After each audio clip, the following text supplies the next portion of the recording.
जिस शिव को हमने और आपने गुरु माना है, अभी आपने सुना भैया अनुज जी से, अर्चितानंद जी से,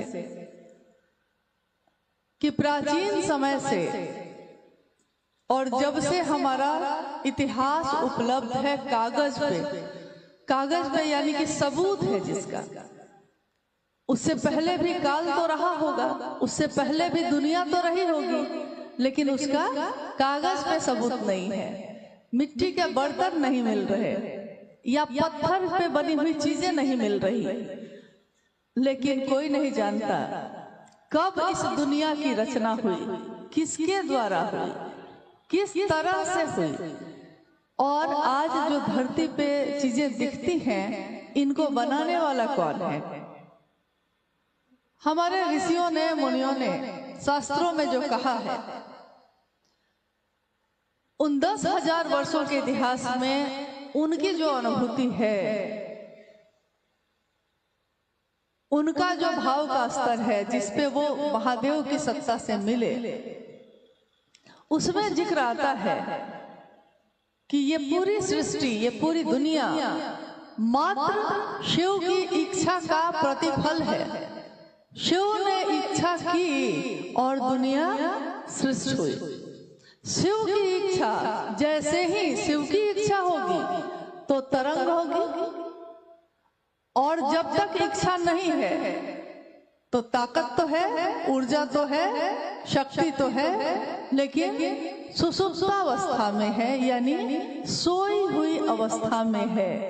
जिस तरह हम जब सुबह में जग जाते हैं और हाथ मुंह धोकर एकदम तरोताजा होकर काम में जुट जाते हैं, तो हमारे शरीर में ताकत जो है उस समय भी काम करती है, लेकिन वो ताकत आपके शरीर में उस समय सोई रहती है, रहती तो उस समय भी है जब आप रात में सोने चले जाते हैं।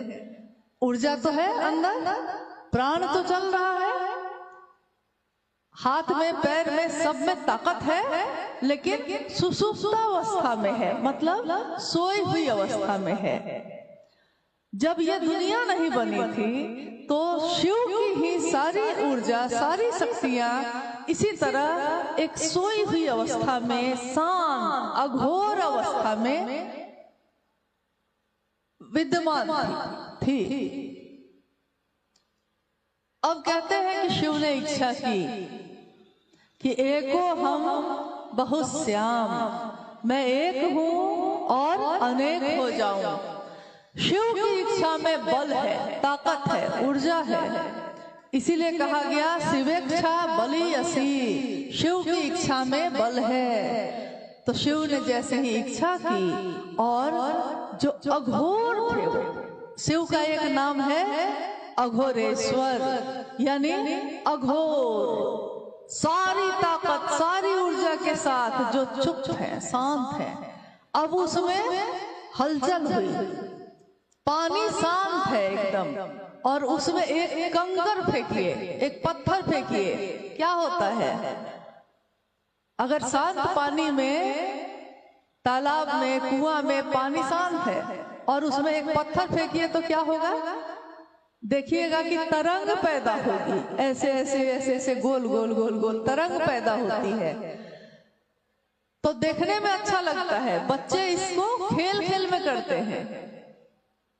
शिव की इच्छा में तरंग पैदा हुई, सृष्टि बनी, बनती चली गई, चीजें बनती चली गई, आकाश, हवा, अग्नि, जल, पृथ्वी, ये धरती जिस पे हम बैठे हैं, बनती चली गई। अब उस परम सत्ता को अब आप जो कह लीजिए, उसको जो नाम दे दीजिए, कोई कुछ कहता है, कोई कुछ कहता है, जिसकी जैसी आस्था, जिसका जैसा जुड़ाव, उसको उसने वैसा ही नाम दे दिया है। कोई उस परम सत्ता से कपाल सिद्धि के द्वारा मिला, सिद्धि यानी साधना करके, उपासना करके मिला। कोई मंत्रों का जप करते करते, साधना करते करते, और तब ईश्वर से साक्षात्कार किया, तब ईश्वर से मिला, तो उसने ईश्वर का वही नाम दे दिया, यानी कपालेश्वर दे दिया, महामृत्युंजय नाम दिया, महाकाल नाम दिया, नटराज है वो, देखा कि सृष्टि, ये दुनिया पल प्रतिपल बदल रही है। हर पल, अभी जब हम और आप बात कर रहे हैं, समय बदल रहा है कि नहीं? देखिए घड़ी को, समय सुई बढ़ती जा रही है, घड़ी समय बदलता जा रहा है। यहाँ तक कि आकाश की जो चीजें हैं वो भी बदल रही हैं, हवाओं का चलना भी बदल रहा है, हमारी सांस भी आ रही है और जा रही है। अभी कुछ साल पहले जो जवान थे आज वृद्ध हो गए हैं, कोई बच्चा था वो युवा हो गया है, और ये सारी चीजें हमारी आंखों के सामने ही तो हुई हैं। हमारे घर में बच्चा पैदा हुआ तो आपकी आंख के सामने ही बड़ा हुआ है ना, आपको पता चला कैसे बड़ा हुआ? वो जब बड़ा हो रहा था तो आपको दिखाई दिया था? किसी को दिखाई दिया?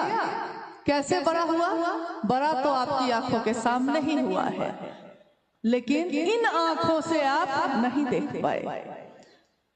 इस पार्क में पेड़ पौधे लगे हुए हैं, जब किसी ने लगाए होंगे तो छोटा सा पौधा होगा, बिया होगा, उस बिया से बड़े बड़े पौधे बन गए, बरगद का पेड़ बन गया।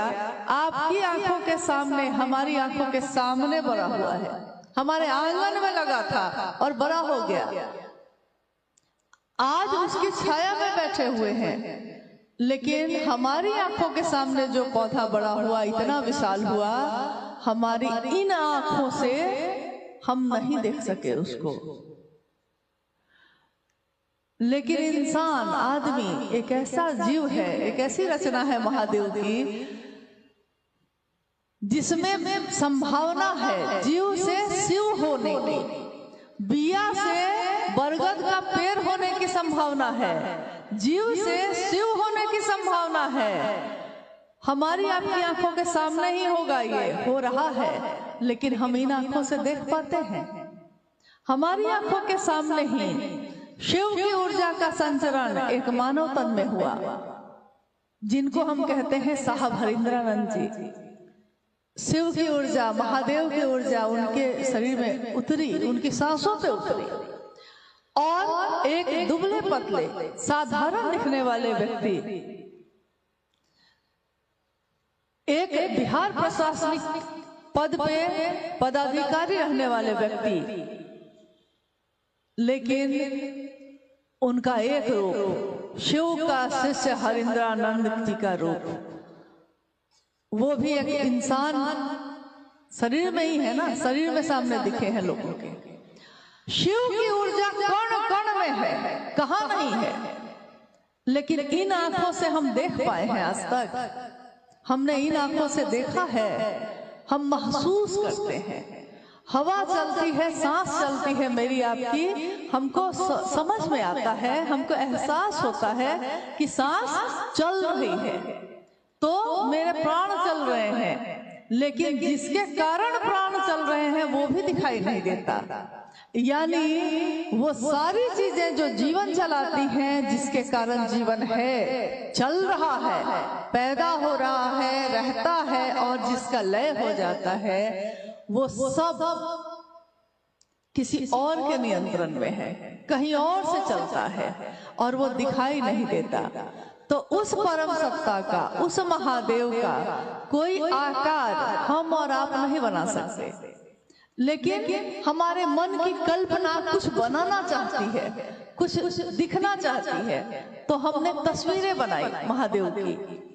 तस्वीर में हमने जैसा महादेव को महसूस किया, वो सारी चीजें उसमें है। तस्वीरें भी हमको सिखाती हैं, किसी के द्वारा गाया हुआ गीत भी कुछ सिखा देता है, किसी की शिव चर्चा भी हमको शिव की तरफ उन्मुख कर देती है, अगर आप उसको ग्रहण करना चाहिएगा तब। तस्वीर भी सिखाती है, ऐसा नहीं है कि निराकार में तो आपका मन है, लेकिन उससे भी सीख रहे हैं, लेकिन जो साकार है उससे भी सीख रहे हैं। शिव का जो चित्र है, जो तस्वीर है, उसमें दिखता है, तस्वीर जो बनी है उसमें दिखता है कि महादेव परम शांत अवस्था में बैठे हैं, और व्याघ का चर्म है लपटा हुआ, चिता का भस्म है लगाया हुआ। दिगंबर कहा गया उनको, यानी जिसके वस्त्र कपड़े नहीं हैं, जिसके वस्त्र दिशाएं हैं, चारों दिशाएं जिसका वस्त्र है, जिसका कपड़ा ये दिशाएं हैं। कहते हैं कि शिव के अगर प्राण की बात कहें, है तो नहीं, हम तो महसूस नहीं कर सकते, उसके तत्व को हम नहीं जान सकते कि उनके सांसों में पवन 49 है प्यारे। इतने पवन है कि जिसकी गिनती नहीं कर सकती। इतने गुण हैं कि गुण अशेष गुणम कहा गया उनको, यानी इतने गुण हैं कि खत्म ही नहीं होते। और गुणहीनम भी कहा गया, यानी कोई गुण नहीं है महादेव में, ये भी अवस्था में है और अशेष गुण की अवस्था में भी है। तो परम सत्ता, अब आप उसको महादेव कहिए, शंकर कहिए, शिव कहिए, नटराज कहिए, किसी ने खुदा कहा है, किसी ने भगवान कहा है, किसी ने रब कहा है। जिसने जैसा जाना वैसा ही कहा है, जिसकी जैसी चाहत थी वैसा ही पहचाना है। लेकिन पूरा का पूरा शिव को जानना इस जगत में रहने वाले लोगों के अनुमानस की सीमा से बाहर की बात है। एक सीमा तक हमारी ये आंख देख सकती है, लेकिन इस दीवार के उधर क्या है आप नहीं देख सकते। एक सीमा तक हम हाथ से छूकर स्पर्श करके किसी चीज को महसूस कर सकते हैं, लेकिन बिना स्पर्श किए हर चीज को महसूस नहीं कर सकते। कुछ दूरी तक की आवाज हमारे ये कान सुन सकते हैं, लेकिन अगर बहुत दूरी बढ़ गई है तो इन कानों में वो आवाज सुनाई नहीं देगी। इतने ही लोग हम लोग बैठे हैं, माइक ना हो, हम यहाँ से कितने भी जोर से बोलेंगे, आधे लोग सुनेंगे, आधे लोग को सुनाई नहीं देगी। यानी इंसान के हर चीज की एक सीमा है, लेकिन महादेव को अनंत कहा गया, असीम कहा गया। आदि अनंत शिवा, यदि आदि भी वही है, शुरुआत भी वही है, अंत भी वही है और अनंत भी वही है। अब हम बात कर रहे हैं गुरु के स्वरूप की, उसी महादेव की, उसी परम सत्ता शिव की। उनका एक स्वरूप है जगत गुरु शिव का, एक कुर्सी और है जगत गुरु का भी। संसार में कोई भी गुरु हो, चाहे वो किसी जाति, किसी धर्म, किसी संप्रदाय का हो, लेकिन अगर शिव से उतरा ज्ञान उसमें न उतरे तो वो गुरु हो ही नहीं सकता। यानी गुरु सदगुरु जितने भी शरीर में हैं, सब शिव से ज्ञान उतरा है तभी दूसरे को ज्ञान दे पाते हैं। इसलिए जब ज्ञान की बात होती है तो शिव को ज्ञान दाता कहा जाता है। यानी दाता मतलब एक शिव, एक ही शिव है जो दाता है, बाकी सबको प्रदाता कहा जाता है, यानी लेकर देने वाले। आपके बगल में एक शहर है गोरखपुर, गोरखपुर के लोग आए हैं? कितने लोग आए हैं? अच्छा, कुछ लोग हैं, ठीक है। देवरिया से कितने लोग हैं?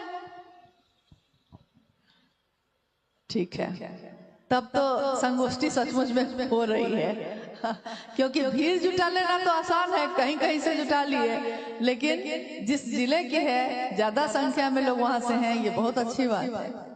और कुशीनगर के भी लोग हैं। अच्छा, सिवान के भी लोग हैं, सिवान से हैं, वाह। गोपालगंज से भी हैं, कुशीनगर से भी हैं, ठीक है। थोड़ा थोड़ा तो आ ही जाएंगे इतना तो नियम करा नहीं है। लेकिन गोरखपुर एक शहर है, गोरक्षनाथ के नाम से वो शहर का नाम पड़ा है, गोरक्षनाथ। यानी शिव के शिष्य के शिष्य, शिव के प्रशिष्य, प्र कहा गया। शिव के शिष्य हुए मच्छंदरनाथ और मच्छंदरनाथ के शिष्य हुए गोरक्षनाथ, उन्हीं के नाम पे गोरखपुर है। अब देखिए यहाँ भी शिव के शिष्य तो हुए मच्छंदरनाथ, बगल में एक और जगह है, ज्यादा दूर नहीं है, थोड़ी दूर है, बनारस। बनारस के भी कोई है? अच्छा चलिए, हैं हमारे रंजित गुरु भाई हैं। बनारस, बनारस के रहने वाले ही नहीं, दुनिया में लोग जानते हैं शिव का एक मंदिर जिसकी स्थापना है बनारस में। लेकिन हर शिव का मंदिर भी केवल शिव के नाम से नहीं जाना जाता, किस रूप में है वो, उसका रूप भी जुड़ा हुआ है। जैसे देवघर में बैद्यनाथ धाम है, बैद्यनाथ यानी वैद्य, वेदों के भी जो वैद्य हैं, और ज्ञानवापी महादेव यानी बनारस का जो है वो है ज्ञानवापी। ज्ञानवापी मतलब हमको नहीं पता था, लेकिन साहब ने बताया, मैंने पहले नहीं सुना था, नाम जानती थी कि ज्ञानवापी महादेव है, लेकिन ज्ञानवापी महादेव का क्या अर्थ होता है ये साहब ने उस समय बताया जब रांची में उत्तर प्रदेश के कुछ जिलों की संगोष्ठी हुई, और आप में से शायद कुछ लोग उसमें शामिल हुए होंगे। उस संगोष्ठी का विषय साहब ने रखा किसान संगोष्ठी। उस किसान संगोष्ठी में आप में से कुछ लोग थे क्या? थे? अच्छा, आप लोग थे। हाँ, तो साहब ने कहा कि बताइए कि सबसे बड़ा किसान कौन है? तो सारे लोग चुप हो गए कि सबसे बड़ा किसान संगोष्ठी में सब गुरु भाई गुरुवान हमारे बहुत ज्यादा ऐसे हैं जो किसान हैं, खेती करते हैं। तो साहब ने कहा कि किसान सबसे बड़ा कौन है? किसी भी रूप में जाइए, सबसे ऊपर कौन बैठा है? तो सब कोई चुप हो गए। तो साहब ने कहा कि सबसे बड़ा किसान महादेव स्वयं है, क्योंकि ज्ञान का वपन करता है वो, इसीलिए उनका एक नाम है ज्ञानवापी महादेव। और ज्ञान दाता के रूप में, ज्ञान देने वाले के रूप में महादेव का जो ये स्वरूप है, शिव की जो शिष्यता है, वो जाति धर्म वर्ण लिंग संप्रदाय सबसे परे है, क्योंकि शिव की शिष्यता यानी आध्यात्मिक बात हो रही है। कभी भी आपने साहब दीदी की चर्चाओं में भी, या हम लोग आप लोग जहां भी जाते हैं, उन चर्चाओं में बैनर पे लिखा होता है एक आध्यात्मिक परिचर्चा, पूर्णतः आध्यात्मिक परिचर्चा। पूर्णतः का अर्थ होता है कि यहाँ किसी जाति धर्म की बात नहीं हो रही, यहाँ ज्ञान के बारे में बात की जा रही है, और ज्ञान का की कोई जाति नहीं होती, ज्ञान का कोई धर्म नहीं होता। कोई विद्यार्थी किसी जाति धर्म का हो सकता है, कोई गुरु किसी जाति धर्म का हो सकता है, लेकिन यहाँ स्वयं गुरुओं के गुरु गुराधिपति महादेव की बात हो रही है। तो जैसे ही उस कुर्सी की बात होती है, जगत गुरु यानी जगत में रहने वाला एक एक व्यक्ति उस शिव का शिष्य हो सकता है। एक एक व्यक्ति, ये कहीं जिक्र नहीं है कि किस संप्रदाय किस धर्म जातियां हमने बनाई हैं, धर्म हमने आपने बनाया है, महादेव ने नहीं।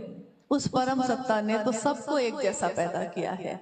महादेव की संतान महादेव के शिष्य बनने चले हैं, कितनी सुंदर बात है। ज्ञान भी लेंगे तो आप ही से लेंगे, क्योंकि जब ज्ञान देने वालों का अभाव हो जाता है, जब धरती पे इतने ज्यादा चीजें बढ़ गई हैं कि जो शरीर में भी गुरु हैं वो भी मेरे मन प्राण में आच्छन्न अंधकार को दूर नहीं कर पा रहे, मेरे चित्त में फैले अंधकार को रोशन नहीं कर पा रहे, रोशनी से नहीं भर पा रहे, तब किसकी जरूरत होगी? उसी की जिसके कारण कोई भी यहाँ गुरु है। तब सबसे ऊपर की सत्ता की जरूरत होती है। कलयुग जिस युग में हम और आप रह रहे हैं, इस कलयुग में, इस कालखंड में एक व्यक्ति जिनका जन्म हुआ और उनके माता पिता ने उनका नाम रखा हरिंद्रानंद, साहब दीदी की प्रथम संतान, आज आपके बीच उपलब्ध है, उपस्थित है। इन्होंने बचपन से अपने माता पिता के जीवन को देखा होगा, बहुत सी ऐसी चीजें देखी होंगी जो मैंने आपने नहीं देखी है, जो नजदीक होते हैं वो उतार और चढ़ाव दोनों देखते हैं। एक पिता के रूप में, एक माँ के रूप में, एक शिव शिष्या के रूप में, एक बहन के रूप में, एक भाई के रूप में, यानी संसार के, समाज में, किसी भी रूप में हर रूप का निर्वहन करते हुए शिव के शिष्य साहब श्री हरिनानंद जी ने इस दुनिया के कोने कोने में ये संदेश फैला दिया कि शिव गुरु हैं और आइए भगवान शिव को अपना गुरु बनाइए। उन्होंने कहा कि मैंने भगवान समझ के ही शिव को गुरु बनाया था। उस समय जब मेरे मन में ये विचार आया था, जब मैंने ये सोचा था, तो मेरे मन में यही स्पष्ट था कि भगवान है वो शिव, तो भगवान ही गुरु क्यों नहीं है। लोग कहते हैं गुरु भगवान होते हैं, वो भगवान ही गुरु क्यों नहीं है। एक तरफ इसके बारे में हम लोग बात करते हैं कि पहले तो हमको ये समझना होगा कि ये शिव की शिष्यता किसकी देन है। अभी थोड़ी देर पहले आपसे पूछा गया कि क्या हम में से कोई ऐसा है यहाँ जिसने कहा हो आपको कि शिव को गुरु बना लीजिए। नहीं, ये संदेश है साहब हरिनानंद जी का। लेकिन इसके लिए हम लोग को यह भी समझना होगा ये कौन है साहब हरिनानंद जी। क्या एक शरीर में उतरे हुए पदाधिकारी, या किसी के पिता, या किसी के पति, या किसी के भाई, किसी के पुत्र, ये कौन है जो शरीर में रहते हुए इन सारे रूपों में तो हैं, लेकिन जब जब उन्होंने ये कहा है कि मैं शिव का शिष्य हरिंद्रानंद, तब तब उन्होंने कहा है कि जब मैं लिखता हूँ, जब मैं बोलता हूँ, जब आपसे बातें करता हूँ, और जब इस शब्द का प्रयोग मैं करूं कि मैं शिव का शिष्य हरिंद्रानंद, तो आप सावधान होइएगा और गौर से सुनिएगा जो मैं कहता हूं, क्योंकि उस समय मैं शिव के सिवा किसी का नहीं, और शिव का हूं इसलिए सबका हूं। इसलिए उन्होंने बार बार ये कहा है हर व्यक्ति मेरे कलेजे का टुकड़ा है, क्योंकि उनके लिए ये पूरी दुनिया ही उनका परिवार है। जगत में इंसान बन के आए हैं, शरीर में है तो लौकिक परिवार भी है, लेकिन जब पारलौकिक बात हो रही है शिव की शिष्यता की, तो जिसने भी विचारों में भी शिव को अपना गुरु माना है वो साहब हरिनानंद जी के परिवार का सदस्य है। यानी शिव शिष्यों का परिवार, इस परिवार के एक एक फूल की रक्षा स्वयं मां नीलमानंद जी ने की है। हम उनकी पीड़ा को नहीं जान सकते, हम उनके दर्द को नहीं जान सकते, लेकिन अगर उनको अपना मानेंगे तो महसूस कर सकते हैं। कम से कम हम अपने बेटे का हाथ जल जाए तो जलन तो उसी को बर्दाश्त करना पड़ेगा, लेकिन माँ है हम तो उसके साथ साथ हम भी तड़पते हैं। जितनी देर वो रोता है मेरी आंखों से भी आंसू निकलते हैं, क्योंकि मेरा है वो, अपना है वो, तो जला तो वो है, आंसू मेरे निकलते हैं। तो जिस दिन भी हमारा मन ये समझ जाएगा कि साहब और दीदी से ज्यादा हमारा शुभ सोचने वाला कोई नहीं है, उस दिन उनकी हर पीड़ा, हर बात हमारे लिए उतनी ही अपनी होगी। हर बात पे हमारे कदम बढ़ेंगे, हर बात पे हमारी आंखों से आंसू भी निकलेंगे, और हर बात पे हमारे होठ मुस्कुराएंगे भी। महादेव के शिष्य होकर भी अगर आनंद में न डूबे तो महादेव के शिष्य होने का क्या फायदा है। रही बात जगत की, अब जगत में है हम और आप, इस देश में है, इस काल में है, तो जब देश में होंगे, काल में होंगे, शरीर में होंगे, तो कुछ न कुछ गंदगियां तो शामिल होंगी ही होंगी। कहीं पे होता है कि नाच गाना हो रहा है, कहीं पे होता है कि पैसे लेके व्यापार हो रहा है। आज देखिए, आज जब शरीर में साहब नहीं है, मां नीलमानंद नहीं है, तो कहीं कहीं पे तो होता है कि हम उनके ये है तो हम उनके वो है, पता नहीं क्या क्या होता है। यानी कुछ न कुछ गंदगियां तो शामिल होंगी ही होंगी। माँ गंगा जब बहती है, धरती पे उतरती है, तो कितनी पावन, कितनी स्वच्छ है, उसमें पत्थर का छोटा से छोटा टुकड़ा भी दिखता है। लेकिन जब जगत में वो बढ़ती चली जाती हैं, यानी उनका दायरा, उनका पाठ विस्तार पाता जाता है और पानी बढ़ता ही चला जाता है, तो आपने देखा होगा कि रास्ते की गंदगियां भी उसमें शामिल होती हैं। लेकिन पावन पावन ही रहता है। कितनी भी गंदगियां शामिल होंगी, कितने भी लोगों की कुचेष्टा होगी, लेकिन इस पावन को अपवित्र नहीं किया जा सकता। पवित्र को अपवित्र कर सकते हैं, पावन को अपवित्र नहीं कर सकते। शिव की शिष्यता की मूल धारा पावन है और साहब दीदी के दिल से निकली है। तो दिल से निकली है, तो जब निकली थी प्रारंभिक समय में स्वच्छ सुंदर, हर आदमी उसमें अपना अक्स देखता था। जैसे जैसे जगत में विस्तार हुआ है, स्वाभाविक है कि कुछ गंदगियां आएंगी। गंदगियों को आने से आप रोक नहीं सकते, लेकिन सफाई तो कर सकते हैं, लोगों को जागरूक तो बना सकते हैं कि मत फेंकिए भाई गंदगी, उसका कुछ नहीं नष्ट होगा। पावन का कुछ नष्ट नहीं होता। कितनी भी गंदगी डालिए, फिर पानी का टेस्ट होता है तो कहते हैं कि गंगा का पानी तो उतना ही पावन आज भी है।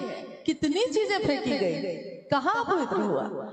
यानी शिव शिष्यता पावन ही रहेगी, लेकिन उसमें गंदगी मिलाने वाले लोगों का क्या होगा, ये अब स्वयं शिव गुरु हैं उनका विषय है और शिव के शिष्य साहब हरिंद्रानंद जी का विषय है, क्योंकि उन्होंने साफ कहा है।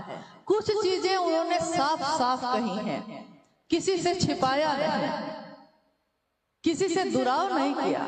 उन्होंने साफ कहा, जो निश्चल मन से निस्वार्थ भाव से महादेव की बात करेगा, शिव के लिए शिव को चाहेगा, शिव की स्थापना करेगा लोगों के दिल में, मैं उसके साथ हूँ। माँ नीलामानंद जी ने कहा, तपती धूप हो तो छाया बनके मैं आंचल देने का काम करूंगी, आपके पथ पे बिखरे कांटों को मैं चुन लूंगी। ये माँ नीलामानंद जी के शब्द है। लेकिन इस शब्द के साथ उन्होंने एक वाक्य और जोड़ा। उन्होंने कहा कि बशर्ते शर्त ये है कि गुरु कार्य में बेईमानी नहीं, गुरु कार्य में बेईमानी नहीं। साहब ने कहा कि अरे दुनिया में तो जगत बेच के जगत खरीदते ही हैं, आप बेचिए और खरीदिए ना, किसने मना किया है। आपको नाचने का मन है, अरे अपने अपने घर में नाचिए ना, जितना मन है नाचिए, लेकिन शिव चर्चा में मत करिए इस काम को। कुछ समय पहले रोहतास में एक जगह पे क्या हुआ, लाख मना किया गया, लाख मना किया गया, लेकिन कुछ गुरु बहने तो हम नहीं कहेंगे, इसलिए महिलाएं कहेंगे, क्योंकि जो गुरु भाई होगा, जो गुरु बहन होगा, यानी वो सिर्फ साहब के आदेश पे ही चलेगा, वो फिर दूसरे की बात पर नहीं आ सकता। गुरु भाई गुरु बहन बना ही इसलिए है कि उसने साहब के संदेश को स्वीकार किया है। तो जो साहब के साथ है वो तो कभी उनसे विपरीत काम नहीं कर सकता, लेकिन जो नहीं करता तो वो गुरु भाई गुरु बहन तो हो भी नहीं सकता। नहीं माने वो लोग करते रहे, नृत्य करते रहे, और एक दिन क्या हुआ कि जिस छत पे लगातार चल रहा था ये, वो पूरी छत ही गिर गई। ये कहिए कि किसी के प्राण नहीं गए, लेकिन शरीर का तो अंग अंग घायल हो गया। महादेव तो बहुत बर्दाश्त करते हैं, महादेव तो बहुत क्षमा करते हैं। क्षमा तो शब्द ही, करुणा दया शब्द तो महादेव करते हैं, लेकिन शिव का शिष्य होकर, शिव शिष्यता का नकाब चढ़ाकर अगर हम में से किसी ने भी इसके विपरीत काम किया है, तो ये एक ऐसा ही अपराध है जिसकी क्षमा शंभु यानी शिव के पास भी नहीं है।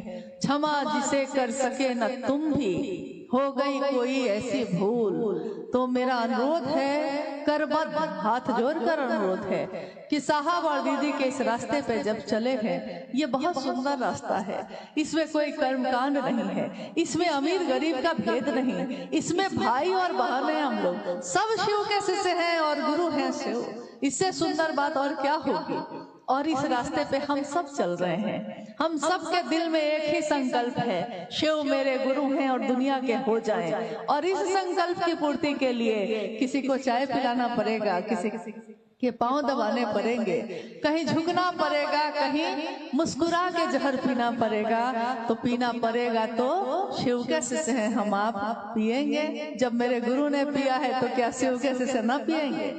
लेकिन अगर अपनी अपनी बात लेकर खड़े हो जाएंगे तब महादेव का काम तो नहीं हो सकेगा। अपनी अपनी बात, यानी मुझको ये कह दिया तो अब हम उसके यहाँ नहीं जाएंगे, मेरे बारे में ऐसी बात कर दी तो हम अब उससे बात नहीं करेंगे, ये उस जिला का है तो इस जिला में नहीं आएगा, ये इस जिला का है तो उस जिला में नहीं जाएगा।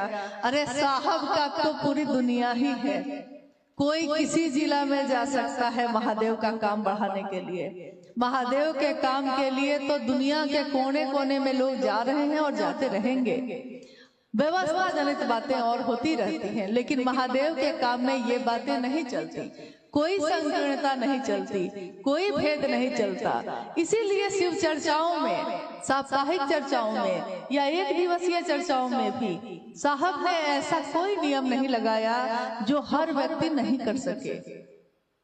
न उन्होंने कहा कि तस्वीर लगाओ, ना उन्होंने कहा कि तस्वीर हटाओ, किसी ने लगा दिया है तो हटाया भी नहीं, किसी ने नहीं लगाया है तो लगवाया भी नहीं। यानी गरीब से गरीब आदमी भी, फुटपाथ पे सोने वाला गुरु भाई गुरु बहन भी शिव चर्चा का आयोजन कर सकता है, ऐसी व्यवस्था साहब ने दी है।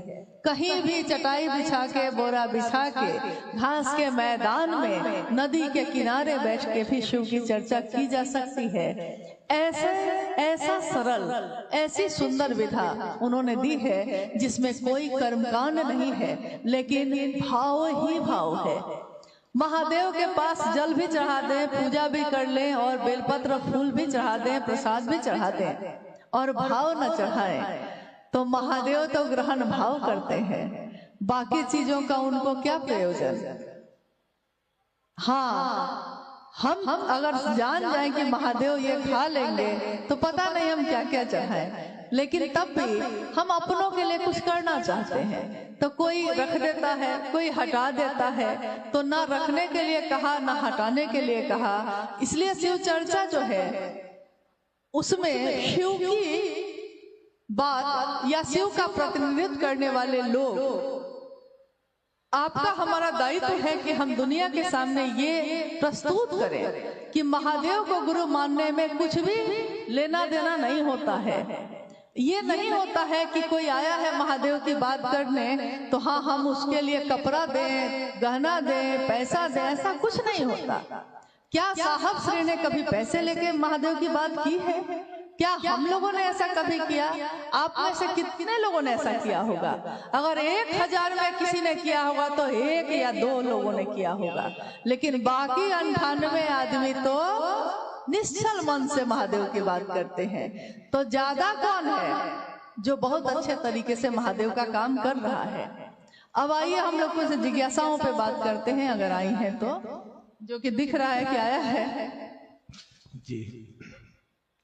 दया और कृपा में अंतर क्या है, कृपया बताने की कृपा करें परसौनी के गुरु बहन। दया और कृपा में अंतर क्या है? दया और कृपा में क्या अंतर है? शिव की शिष्यता में कुछ बातें अद्भुत हैं जो पहले कभी नहीं हुई। हमेशा से हमारे पूर्वजों ने भी और शास्त्रों और किताबों ने भी या गुरुओं ने भी यही कहा कि करो और पाओ, यानी कृपा। कृपा शब्द का अर्थ यही होता है कि जो करिएगा सो पाइएगा। मंत्र का जप किए हैं तो मंत्रों के जप का फल मिल जाएगा, उपवास किए हैं तो फल मिल जाएगा, कृपा मिल जाएगी। कृपा यानी जितना भर कीजिएगा उतना भर मिलेगा। इतने दूर खेत कोरा है तो इतने दूर की मजदूरी मिल जाएगी, कृपा। लेकिन जैसे ही हम कहते हैं दया, दया का अर्थ होता है शिव की करुणा कण कण में है, सृष्टि के हर कण में उनकी करुणा निश्रित हो रही है। सृष्टि की इच्छा के साथ साथ उनका करुणा का भाव भी है, लेकिन उसी करुणा का एक भाग कह सकते हैं आप दया है। करुणा का अर्थ होता है पिघल जाना, किसी के लिए पूरी तरह हो जाना, उस पे अपना सब कुछ लुटा कर उसको बचा लेना, उसको ठीक कर लेना। और दया, जैसे ही हम कहते हैं दया, इसका अर्थ होता है कि हमको कुछ आता नहीं है, कुछ करने भी नहीं आता, होता भी नहीं है, तब भी महादेव आप मेरे गुरु हैं, हमको आपसे चाहिए, तब भी आप मुझ पे दया करिए। हे महादेव आप मेरे गुरु हैं, मैं आपका शिष्य हूँ, मुझ शिष्य पर दया कर दीजिए। हे महादेव आप मेरे गुरु हैं, आप दुनिया के हैं, सबके हैं, लेकिन मेरे न हुए तो मेरे किस काम के। पूरे जिला के, पूरे राज्य के, पूरा जिला के कोई कलेक्टर होंगे, लेकिन अगर आपके न हुए तो किस काम के आपके। जिला को देख रहे हैं, पद पे हैं। जगत गुरु शिव मेरे गुरु हैं, जगत के हैं, लेकिन मेरे न हुए तो मेरे किस काम के। इतनी बड़ी कुर्सी पे महादेव बैठे रहे और जगत के लोग उनके शिष्य न हुए। और साहब ने यही कहा कि जब महादेव से दया मांग के ही, पहला सूत्र यही है, शिव से दया मांगना। शिव से दया मांगना मतलब समझते हैं? महादेव की दया ना हो तो कुछ भी नहीं हो सकता। महादेव की दया ना हो तो कोई किसी के मुंह से उनकी बात ही नहीं निकलेगी। महादेव की दया ना हो तो किसी के मन में महादेव की बात प्रवेश ही नहीं करेगी। कोई सामने बैठकर भी नहीं सुनेगा। सामने बैठा है वो, क्या क्या बातें हुई, उठ के जाइए पूछिए उससे। मन से यहाँ नहीं था। महादेव की परिधि में न हो, महादेव के घेरे में न हो, तो महादेव से न तो दया मांग सकता है, न चर्चा कर सकता है, न महादेव को प्रणाम कर सकता है। तो पहला सूत्र साहब ने दिया दया मांगना। एक बार उन्होंने कहा कि दया के बिना फिर आगे क्या कुछ भी होगा ही नहीं आपसे, क्योंकि पहला गियर नहीं लगाइएगा तो दूसरा तीसरा गियर भी काम नहीं करता है। तो पहला गियर, पहला सूत्र, उसी में उन्होंने एक उदाहरण दिया कि आज हर आदमी के हाथ में मोबाइल फोन है। आप लोग सबके हाथ में है, सबके पास फोन है, मोबाइल फोन। देखिए सबके पास नहीं है। अच्छा, आज भी किसी के पास नहीं है, आपको बहुत प्रणाम है, आप बहुत शांति में होंगी।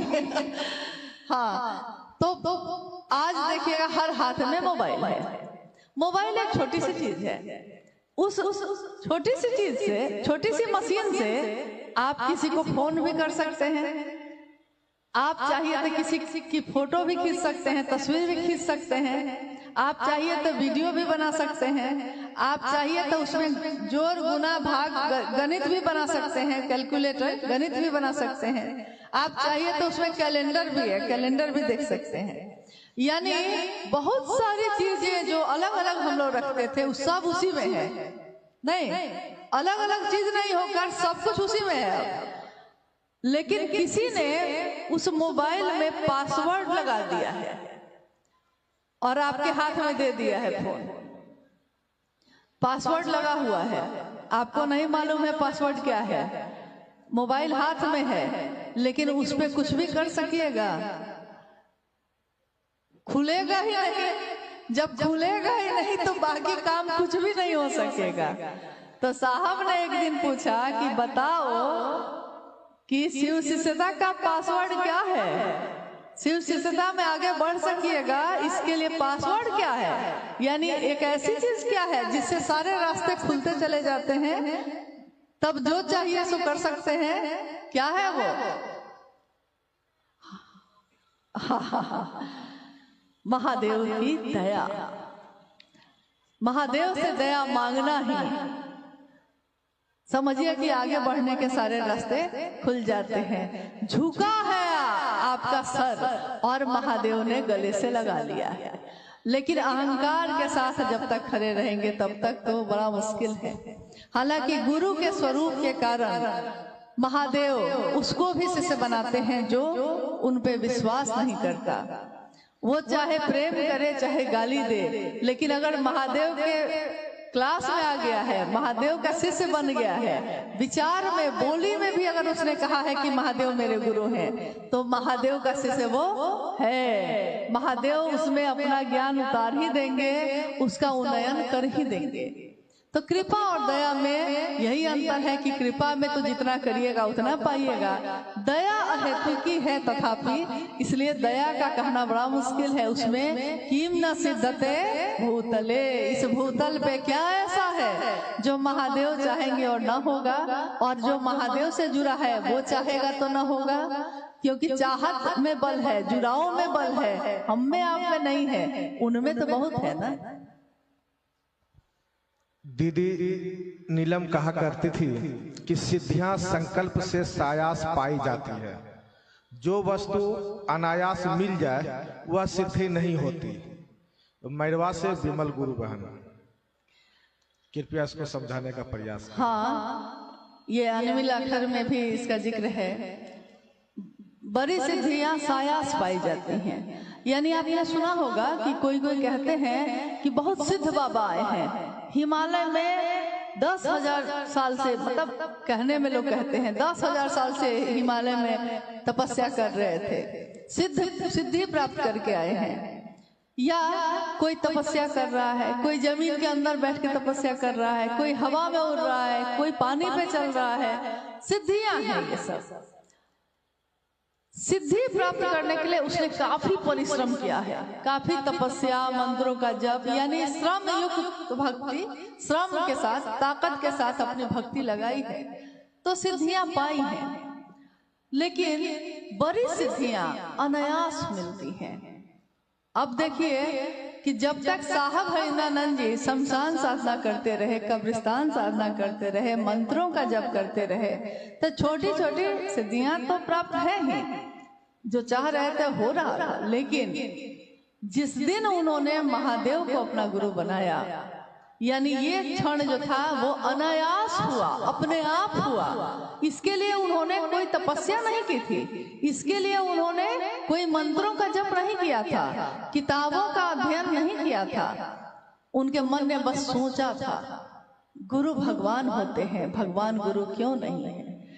लोग कहते हैं गुरु न ब्रह्मा गुरु न विष्णु गुरु न देवो महेश्वर, गुरु साक्षात पर ब्रह्म तस्मै श्री गुरुवे नमः। जब गुरु में ब्रह्मानी शक्ति होती है, वैष्णवी शक्ति होती है, रुद्रानी शक्ति होती है, तो वो गुरु भगवान होते हैं। वो भगवान गुरु क्यों नहीं है, यही सोचा था साहब ने, अनायास अपने आप। उसके बाद की घटनाओं को देखिए। सन 1974 में साहब ने शिव को अपना गुरु बनाया। अगले साल सन 1975 में मुजफ्फरपुर जिला के तुर्की नामक स्थान पे जब वो अहाते में बैठे थे, और आपने इसके बारे में पढ़ा होगा, सुना भी होगा कि सांसों पे सांस आ रही है, सांस जा रही है, और सांसों पे हवा के झोंके के साथ साथ नमः चढ़ा है और सिवाय उतर गया। हवा चल रही है, अभी भी चल रही है, यहाँ कितने लोग बैठे हैं, लेकिन जिसके लिए जो चीज आई है वो उसी के सांसों में प्रवेश करती है।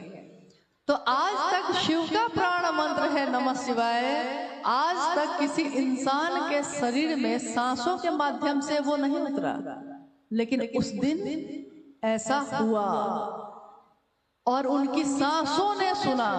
साहब कहते हैं कि कान सुनते हैं, लेकिन मेरी सांसों ने सुना कि नमः आया है और शिवाय उतर गया है। यानी विधि के साथ ये मंत्र का जप करना है। विधि क्या होगी, सांसों पे होगी। यानी शिव के शिष्यों के लिए सबसे सुंदर विधि है मंत्र जप का, प्रणाम करने का सांसों पे, अजपा जप। तो ये सिद्धि नहीं है, सिद्धि के लिए प्रयास करने पड़ते हैं, और बड़ी चीजें, बड़ी बातें अपने आप मिल जाती हैं। इसके लिए कुछ किया ना, कोई क्रिया न साधना, अयोग्य हूँ, अभिज्ञ हूँ, मतलब अयोग्य हूँ, कुछ नहीं जानता, अभिज्ञ हूँ, यानी इस बात को समझ नहीं पाता, तब भी महादेव ने चुना और सांसों पे नमः शिवाय का प्रवेश हुआ। बाद में उनके जीवन में काफी घटनाएं हुई। उन सारी घटनाओं ने उनको समझाया सचमुच में कि शिव की दया ना हो तो कुछ भी नहीं हो सकता। इसलिए पहला सूत्र उन्होंने सबसे पहले दया का ही लिखा। दूसरा सूत्र आकाशवाणी हुई उसको बनाया, तीसरा सूत्र नमः शिवाय मंत्र को से प्रणाम करने को बनाया, लेकिन पहला सूत्र दया मांगना ही बनाया। क्योंकि उन्होंने कहा कि जब मैं हार गया, श्रांत और क्लांत हो गया, निराश हो गया, पूरी तरह ये समझ गया कि कहीं कुछ भी नहीं है, और तब महादेव ने दिया है, तो महादेव की दया के सिवा यहाँ कुछ भी करने जैसा नहीं है। शिव गुरु शिष्य को शिव बनाते हैं, तो शिष्या को क्या बनाते हैं? सुधीर गुरु भाई मऊ। शिष्य को शिव बनाते हैं तो शिष्या को क्या बनाते हैं? जी। अरे भाई, शिष्य तो शिष्य होता है। लोग बोलचाल में बहुत बातें बोलते हैं, बोलचाल में बोल देते हैं कि जो महिला है तो शिष्या हो गई, स्त्रीलिंग हो गया, पुरुष है तो शिष्य बोल दिए, लेकिन विद्यार्थी तो विद्यार्थी होता है। हमारे बच्चे पढ़ने जाते हैं तो मास्टर साहब जब अटेंडेंस बनाते हैं कि मीना कुमारी आ गई, हाँ आ गई, तब बाद में पूछते हैं कि सारे विद्यार्थी आ गए हैं। थोड़े ही वो बोलते हैं कि सारी लड़कियां आ गई, सारे लड़के आ गए। गुरु और ज्ञान के रास्ते पे ये चीजें नहीं होती। थोड़ी देर पहले मैंने आपको बताया भी है कि जाति, धर्म, संप्रदाय, वर्ण, लिंग सबसे परे है शिव की शिष्यता। जाति यानी विभिन्न जातियों में जो हम बटे हैं, शिव की शिष्यता में इन बातों का कोई मोल नहीं, पूछेंगे ही नहीं। धर्म में हम बटे हैं, महादेव गुरु हैं, उनके सामने इन बातों का कोई अर्थ नहीं। संप्रदाय में बटे हैं, लिंग और वर्ण में, यानी कि कोई पुरुष है, कोई स्त्री है, वर्ण कोई काला है, कोई गोरा है। महादेव के सामने आपके इस सुंदरता का कोई मोल नहीं। अगर हृदय सुंदर न हुआ तो चेहरे की सुंदरता का कोई मोल नहीं।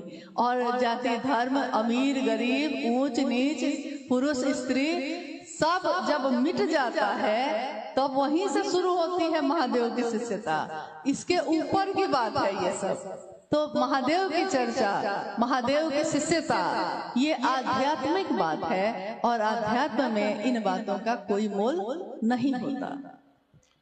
किसी दीदी, रात में शिव चर्चा करना सही है या गलत?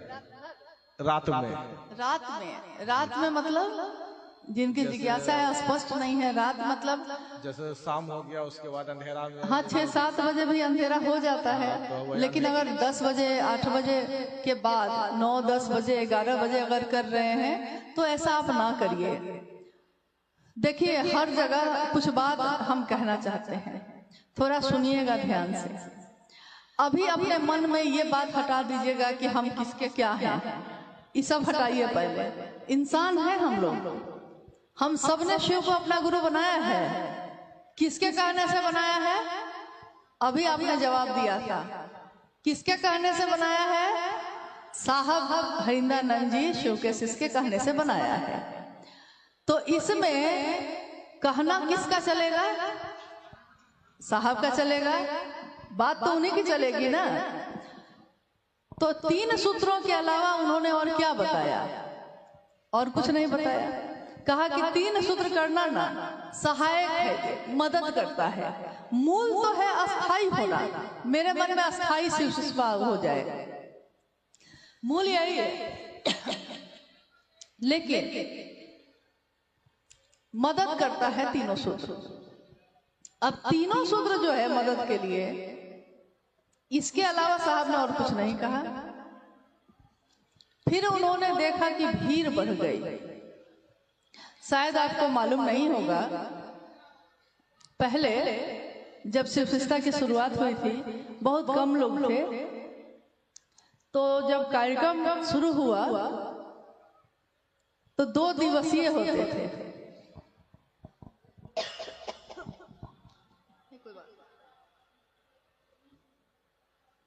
2 दिवसीय होते थे उस समय। साहब उस समय 3 बार जाते थे शिव चर्चा के लिए। जैसे आज दोपहर में, फिर रात में, फिर कल होके दोपहर में। बीच में बाकी गुरु भाई गुरु बहनों की चर्चा भजन चलती थी। लोग बहुत कम थे, घर की व्यवस्था जैसी व्यवस्था थी, सबकी सुरक्षा देखी जा सकती थी। और महादेव का काम बढ़ाना था तो मेहनत करनी थी, ज्यादा से ज्यादा समय देना था।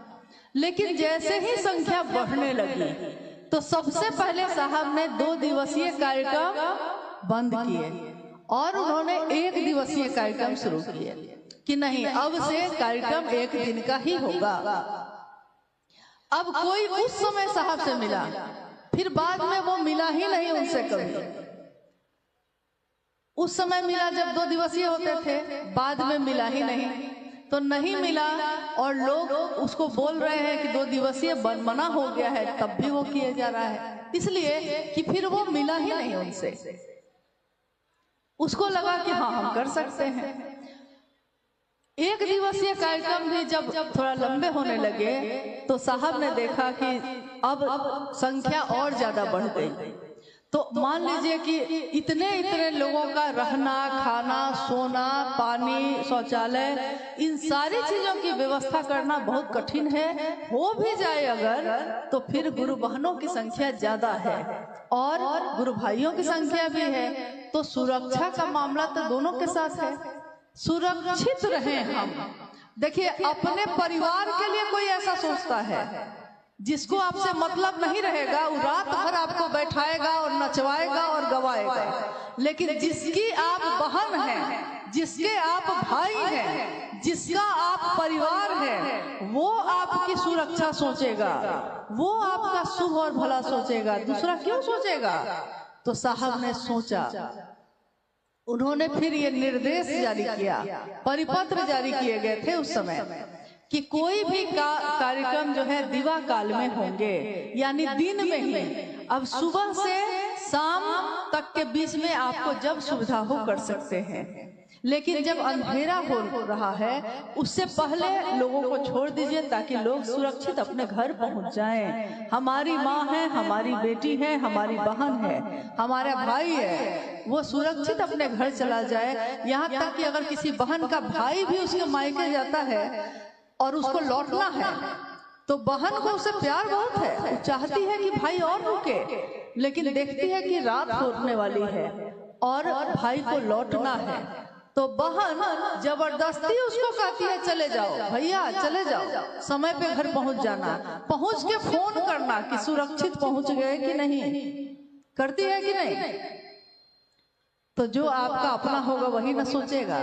साहब ने कहा अब हमको साहब की बात माननी है कि नहीं माननी है?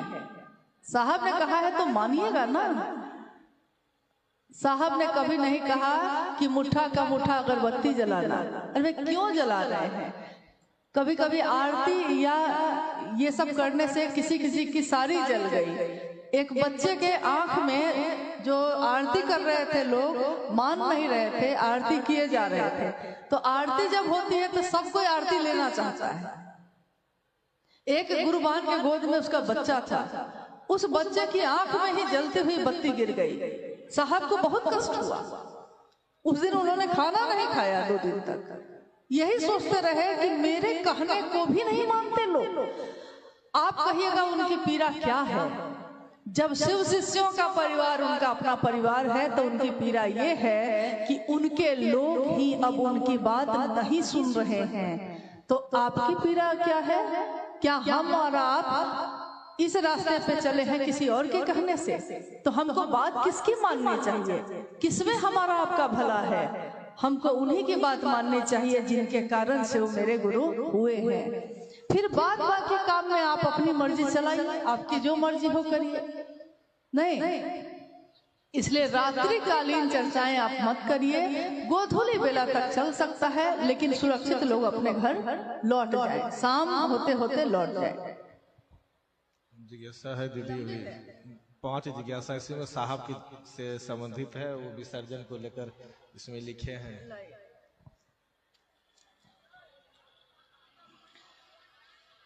ये पूरा का पूरा पत्र है, मतलब जिनका भी है, एक जिज्ञासा नहीं है और यह जिज्ञासा भी नहीं है कह सकते हैं आप, क्योंकि साहब ने कहा शिव का शिष्य बनना, साहब ने कहा शिव को गुरु बनाना, लेकिन एक परिधि है, हर व्यक्ति की एक मर्यादा होती है, हर जीवन की एक सीमा रेखा होती है,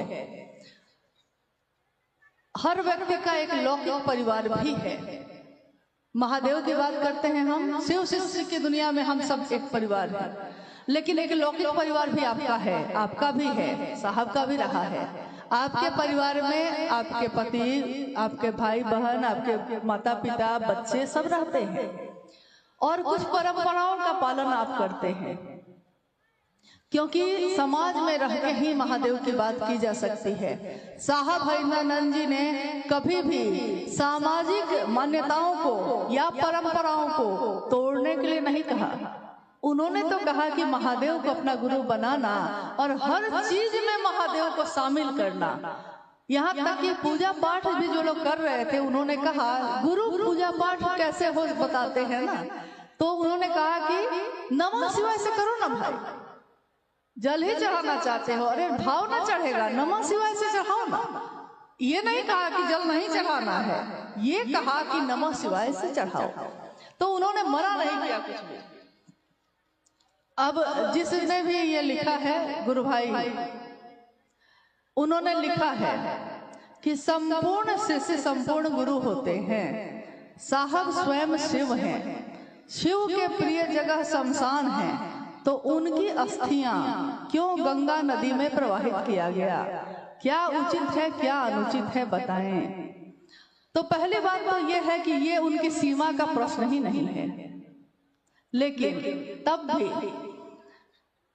संपूर्ण शिष्य संपूर्ण गुरु होता है, सच है, सही है। कोई गुरु अपने शिष्य को अपने जैसा बनाता है, शिव भी अपने गुरु हैं तो अपने शिष्य को अपने जैसा बनाएंगे।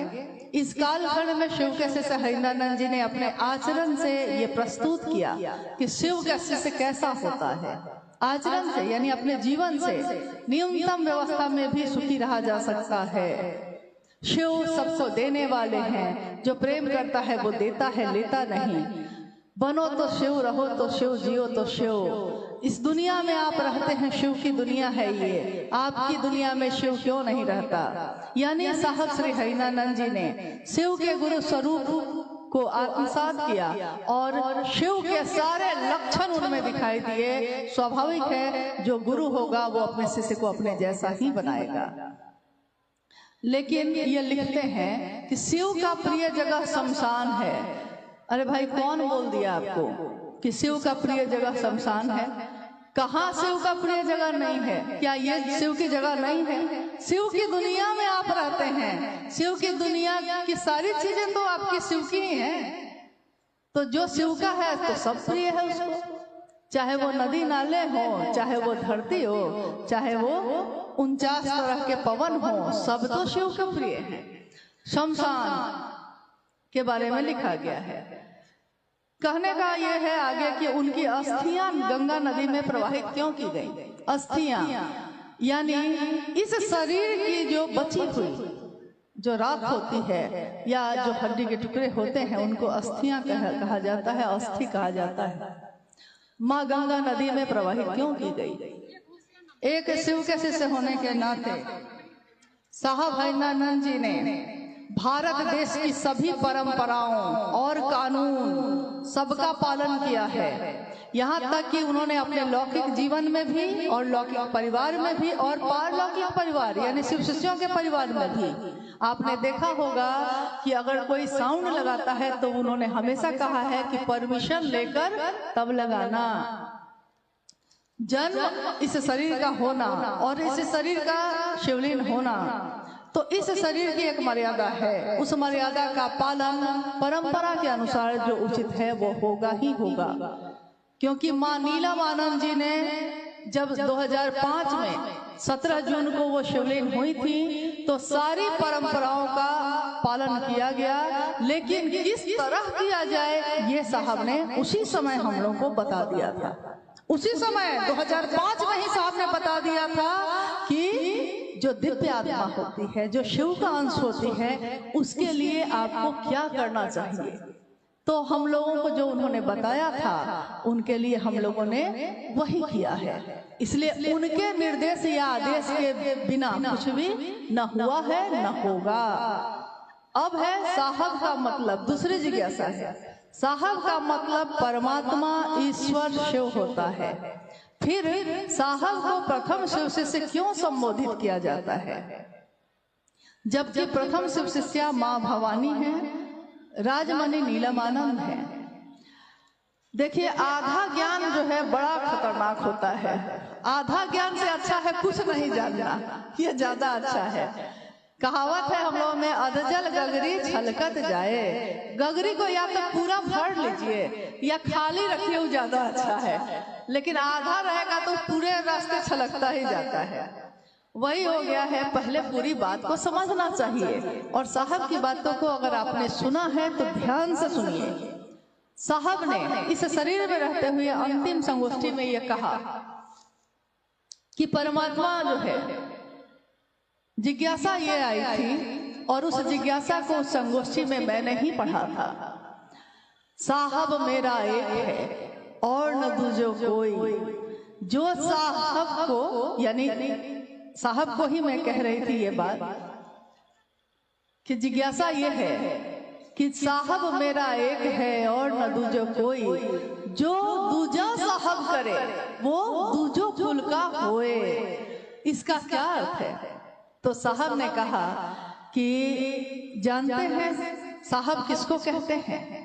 साहब परमात्मा को कहते हैं। साहब एक ही है यहाँ, साहब ईश्वर को कहते हैं। और उसके उत्तर में उन्होंने जो कहा, उससे पहले भी ये बात लोगों ने उस दिन सुनी है जरूर, लेकिन हम लोगों ने उनके मुंह से ये उत्तर जब मां नीलमानंद शरीर में थी 2003 में, उसी समय एक भजन वो गुनगुना रही थी। आपने शायद सुना होगा उस भजन को। आप लोग को भूख तो नहीं लगी है ना? लगी तो होगी। तो थोड़ी देर बात कर सकते हैं ना हम लोग? संगोष्ठी है, बड़ा मुश्किल से सबको इकट्ठे हुए हैं, और जब बात निकली है तो थोड़ी दूर तक तो जाएगी। तो मां नीलमानंद गा रही थी, उन्हीं के द्वारा लिखित ये भजन था। साहेब यो अहाँ छी परम दयालु, अहाँ छी परम दयालु ये साहेब, अहाँ छी परम दयालु।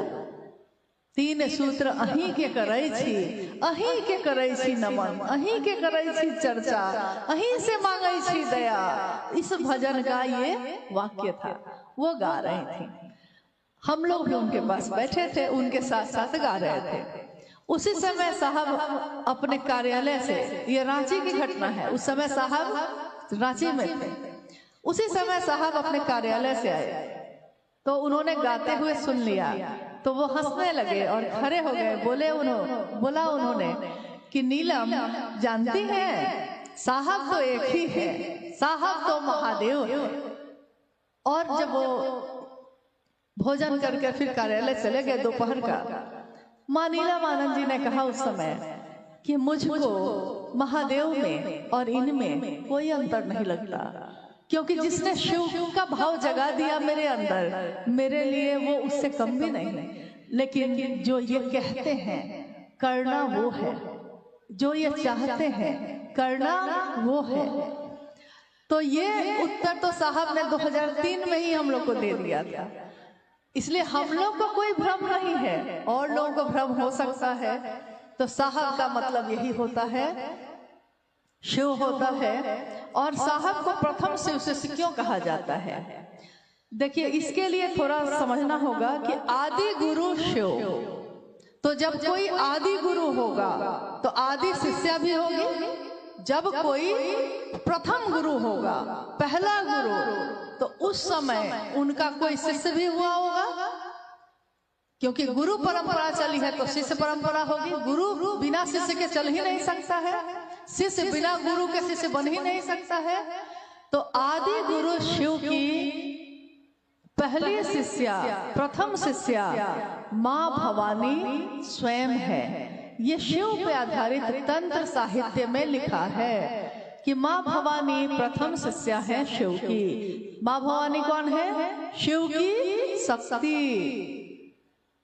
और आप गौर कीजिएगा, मैंने भी जब प्रणाम किया है तो कहा है, आप सुनते शायद नहीं हैं या समझते नहीं हैं।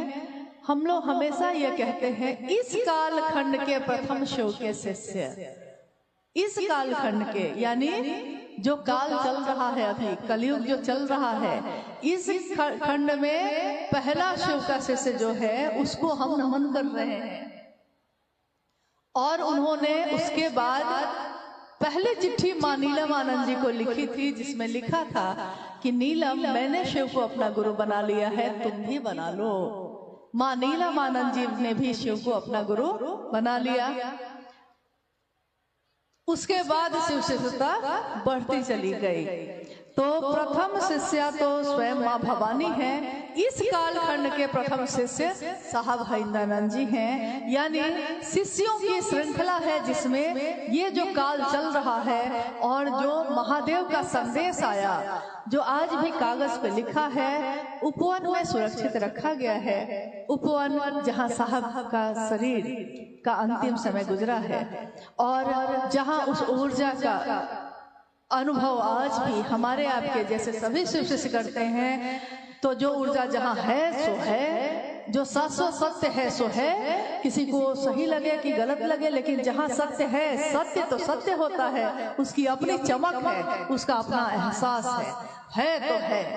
तो वहाँ ये जो लिखा हुआ है अभी भी रखा है, जिसमें महादेव का संदेश जब आया था उसमें एक पंक्ति थी कि हरिंद्र की बताई विधा ही मनवंतरों तक के लिए पर्याप्त है।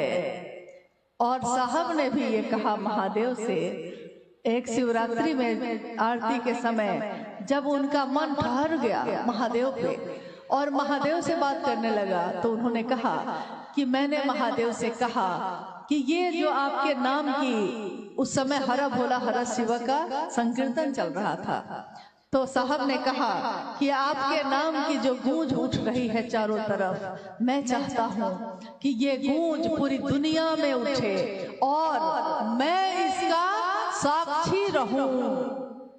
शरीर खत्म होता है, लेकिन जो साधु है उसकी बात खत्म नहीं होती, उसकी ऊर्जा खत्म नहीं होती। तो उस दिन जो उन्होंने कहा है कि गूंज उठे और मैं साक्षी रहूं, तो मैं हूं या आप हो या कोई हो, अगर शिव की बात करता है, कोई भी शिव को अपना गुरु मानता है और उसकी घोषणा होती है, तो हम सबको ये समझना चाहिए कि साहब शिव शिष्य हरिंद्रानंद जी स्वयं साक्षी हैं इस बात के। कोई देखे ना देखे, लेकिन वो तो देख रहे हैं हम आप क्या कर रहे हैं। तू जहां भी है मेरी निगाह में है, हम जहां भी रहेंगे उनकी निगाह में है। हम दूसरों से मुक्त हो सकते हैं, लेकिन उनके कहे अनुसार ना कर पाए अगर, तो इस अपराध की सजा पाने से उनसे मुक्त नहीं हो सकते। इसलिए किसी का भय ना हो, भय नहीं, प्रेम है, ये प्रेम बस ही सही जो उन्होंने कहा है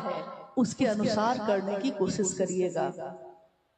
यह चिट्ठी बहुत लंबी है, लेकिन इस सारी जिज्ञासाओं में घूम फिर के एक ही बात है कि साधु मरते नहीं हैं, साहब स्वयं शिव हैं, लेकिन उनके फोटो पर माला क्यों पहनाते हैं? तो क्या किया जाए, उनकी तस्वीर को फेंक दिया जाए ताकि दूसरे लोग अपनी तस्वीर लगा लें?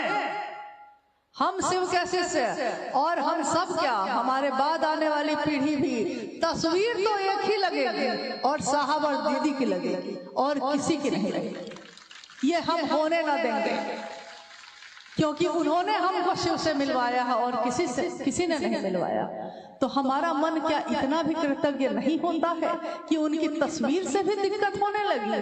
हाँ, आप कह सकते हैं कि साहब ने कभी नहीं कहा कि मेरी तस्वीर लगाओ या दीदी की तस्वीर लगाओ, लेकिन इसके पीछे की कहानी आपको मालूम नहीं। साहब के शरीर में रहते हुए जब माँ शिवलीन हुई 2005 में, माँ नीलम आनंद शिवलीन हुई, कुछ लोगों ने जगह जगह कहना शुरू कर दिया कि नीलम दीदी की ताकत हम ही को मिल गई। कोई ये कहता, कोई ये कहता। यहाँ तक कि कुछ लोगों ने तो अपनी तस्वीर छपवा के बांटनी भी उस समय शुरू कर दी थी जब साहब शरीर में थे, उनकी आंखों के सामने इस तरह की बातें शुरू हुई। फिर भी साहब तैयार नहीं हुए, लेकिन बाद में उन्होंने कहा कि ठीक है, महादेव की तस्वीर तो लगेगी, इसलिए कि कोई शिव को गुरु बनाएगा तो वो प्रारंभिक अवस्था में जो शिव की साकार स्थिति है उसको समझ में आता है कि ये शिव की बात हो रही है, यही गुरु है, इनकी बात हो रही है। लेकिन गुरु से तो अंतर होना ही पड़ता है। उस शरीरधारी गुरु भी होगा तो अंदर से मिलना पड़ेगा उससे। शिव ही गुरु होंगे तो अंतर गुरु, अंतर से होना ही पड़ेगा, निराकार में जाना ही पड़ेगा। तस्वीर से मिलाप नहीं होगा। जो है, जिसकी तस्वीर है, वो मिलना तो उससे है ना, मिलना तो महादेव से है ना, तस्वीर से मिलाप नहीं होगा। लेकिन प्रारंभिक अवस्था में जब लोग अभी समझ नहीं रहे, लोग अभी जुड़ नहीं रहे, तो वो पहले समझते हैं जिन चीजों से, आप उसी के द्वारा उसका जुड़ाव करिए, धीरे धीरे वो समझ जाएगा। लेकिन नियम नहीं लगा सकते आप। अब रही बात माँ नीलमानंद की तस्वीर, तब उन्होंने कहा कि महादेव की तस्वीर के साथ नीलम की तस्वीर लग सकती है। फिर माँ नीलमानंद जी की तस्वीर लगनी शुरू हो गई और कुछ समय के बाद, कुछ वर्ष के बाद, साहब देवघर में थे उसी समय, कुछ कार्यक्रम में जब साहब के साथ हम लोग भी गए और हम लोगों ने देखा कि जिस गुरु भाई ने ये आयोजन किया था, क्योंकि साहब ने मना कर दिया था अपनी तस्वीर लगाने से, तो उस गुरु भाई ने अपनी ही तस्वीर लगवा ली थी बैनर पे। शहर में प्रवेश करते समय हम लोगों ने देखा कि शिव गुरु महोत्सव का बैनर लगा हुआ है और उस बैनर पे उस आयोजक गुरु भाई की तस्वीर लगी है। लौटने के बाद हम लोगों ने साहब से कहा कि आपसे अनुरोध है, आप नहीं चाहते, ये सब जानते हैं, आपने कभी नहीं चाहा, लेकिन आज दिक्कत ये हो गई है कि अगर आपको नहीं देखेंगे लोग तो हर व्यक्ति अपनी तस्वीर लगाने के लिए तैयार है। आज कुछ लोगों ने साहब की तस्वीर को हटाया, क्यों, क्या दिक्कत थी साहब की तस्वीर से? दीदी जिसने ममता का छांव दिया आपको, उनकी तस्वीर से दिक्कत हो गई, क्योंकि दिक्कत उनकी तस्वीर से नहीं है। चाहत तो अपनी स्थापना की है, भूख तो अपनी स्थापना की पैदा हो गई। लोग आपको जानने लगे, लोग आप में साहब को देखने लगे, लोग आपको ही दीदी समझने लगे। इसकी चाहत जब जग जाएगी तो आपको सबसे ज्यादा परहेज उन्हीं से होगा। यहाँ भस्मासुर की कमी नहीं है। भस्मासुर ने तो महादेव से ही वरदान प्राप्त किया था और महादेव पे ही टेस्ट करने चला था। आइए महादेव आप पे रख के देखते हैं भस्म होते हैं कि नहीं। यहाँ तक की कहानी तो बहुत लोग जानते हैं, लेकिन भस्मासुर का हाल क्या हुआ था ये कहानी भी आप जानते होंगे। एक दिन उसने अपने ही सिर पे हाथ रख लिया। तो जिन लोगों को शिव की शिष्यता में महादेव से परहेज है, साहब दीदी की तस्वीर से परहेज है। तस्वीर जरूरी नहीं है, लेकिन इसलिए जरूरी है क्योंकि लोग आने वाले समय में ऐसे असंख्य लोग होंगे जिन्होंने सशरीर साहब और दीदी का दर्शन नहीं किया है। आप में से ही बहुत लोगों ने माँ नीलमानंद जी को शरीर में नहीं देखा होगा। अगर कोई अनजाना आदमी यहाँ आए और वो महिला अपनी तस्वीर लगा दे और नीचे लिख दे दीदी नीलमानंद, तो आप तो समझिएगा कि वही दीदी नीलमानंद है। तो लोग जाने समझें, सही चीज पे रहें, इसके लिए जरूरी है और ये व्यवस्था में किया गया है। खुशी नहीं है इसमें किसी को। साहब ने तो चाहा है महादेव की स्थापना हो, स्थापना तो महादेव की ही होगी और किसी की तो हो नहीं सकती। लेकिन जिसने बताया है उसके लिए कृतज्ञ भी नहीं होइएगा, उसके लिए एहसान भी नहीं मानिएगा। ये तो शिव का शिष्य नहीं हो सकता। अब रही बात की फोटो पे माला क्यों पहनाते हैं। अरे भाई, माला पहनाना मतलब तो जरूरी नहीं है कि फोटो पे पहनाते हैं आप तो माला किसी के स्वागत में आने पे भी देते हैं उसको। तो क्या वो खत्म हो गया है, शरीर से खत्म हो गया?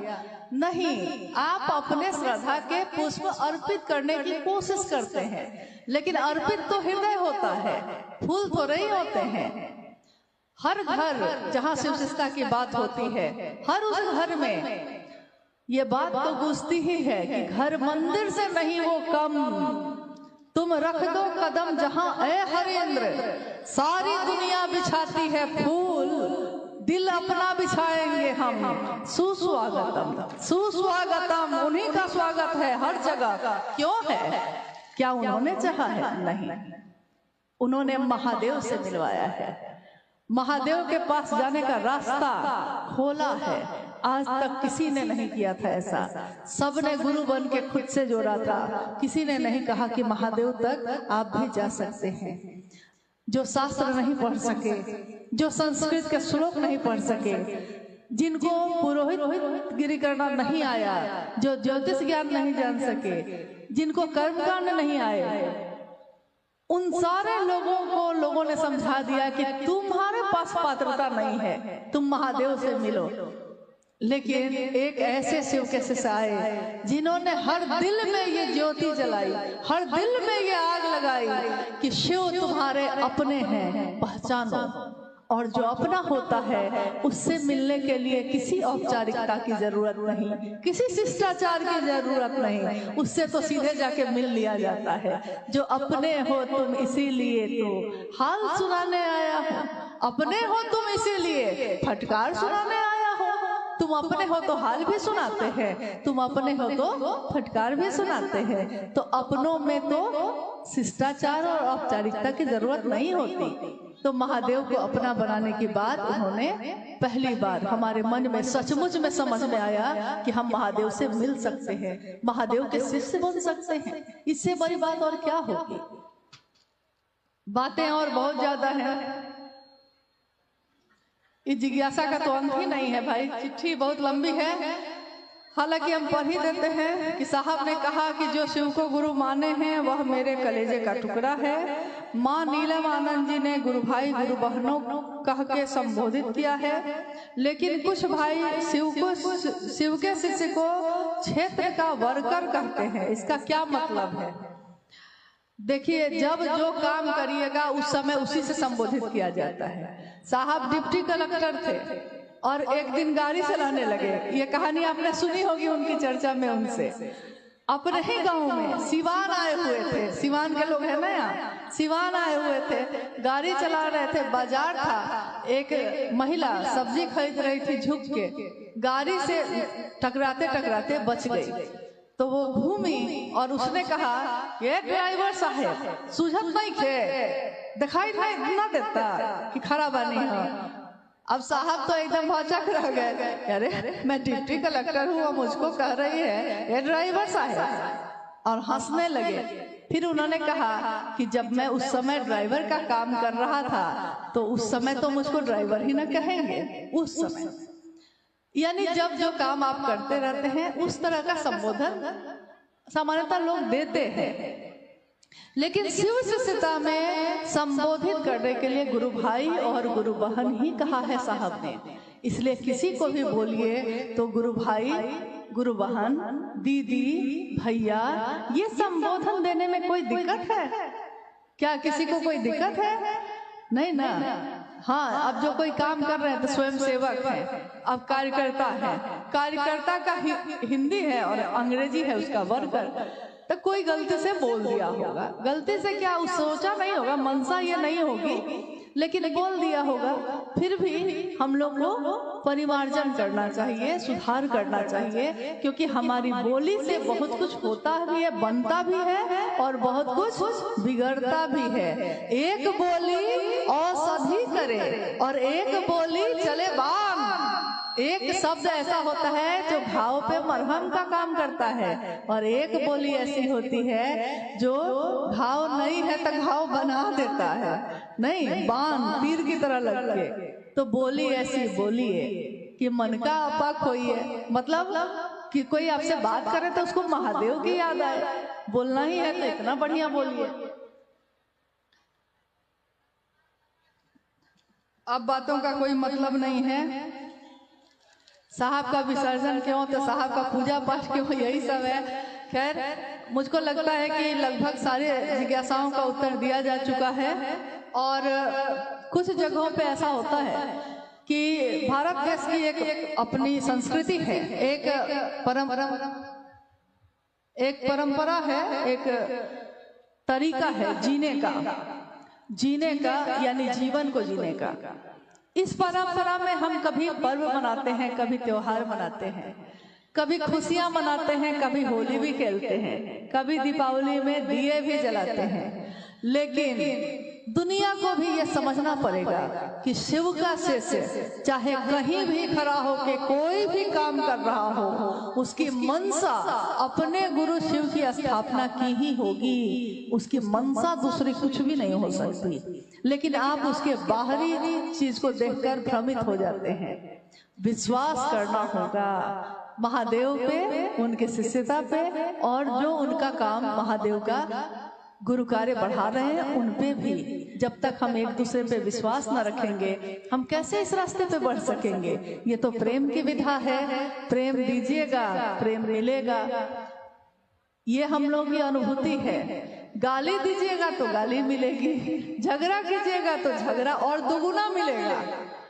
और प्रेम कीजिएगा, पड़ोसी के यहाँ पुआ बना के पहुंचाने जाइएगा, बर्तन छोड़ के आइए तो जरा लौटेगा उधर से बर्तन, तो उसमें कोई ना कोई पकवान के साथ लौटेगा। लौटता है कि नहीं? नहीं, हम लोग यहाँ ये भी परंपरा है, ये भी हमारी परंपरा है कि किसी ने कुछ दिया है उससे ज्यादा उसको लौटाए। किसी ने शिव दिया है, किसने? साहब श्री ने शिव को दिया है, तो उन्होंने शिव को मांगा भी है, शिव शिष्यता मांगी है। तो हम आप इसमें पड़े हुए हैं कि कौन क्या कर रहा है, कौन क्या नहीं कर रहा है। इसको छोड़कर क्या शिव की शिष्यता का उपहार हम साहब को दे रहे हैं? क्योंकि वो तो साक्षी हैं, वो तो देख रहे हैं हमको, आपको। तो जहाँ चलिए, जहाँ रुकिए, हर जगह तो आदमी ही आदमी है।